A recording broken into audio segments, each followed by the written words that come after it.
রাধে বন্ধুরা, শুভ দুপুর।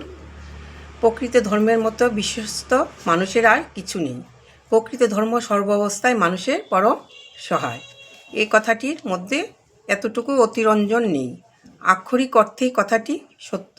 বস্তুত এটি বাস্তব অবস্থা যথাযথ বর্ণনা মাত্র।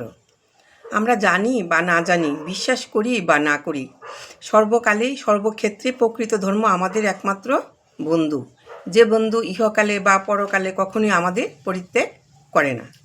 ধর্ম যে শুধু মাতৃগর্ভ থেকে মৃত্যু পর্যন্ত আমাদের সাহায্য করে থাকে তা নয়, মৃত্যুর পরও তা আমাদের সহায়ক। বিশ্বে সমগ্র সৃষ্টি পরিকল্পনার মধ্যে প্রকৃত ধর্মের মতো এত বিশ্বস্ত আর কোনো ব্যক্তি বা বস্তু নেই। যদি প্রতিটি পুরুষ ও নারী এই সত্যটি সম্পর্কে অবহিত থাকত এবং যথাযথভাবে তা উপলব্ধি করত, তাহলে জগতে একজনও অধার্মিক থাকত না। রাধে রাধে বন্ধুরা, এই বলে আজকে পাঠ শেষ করছি। তোমাদের কেমন লেগেছে কমেন্ট করে জানাও।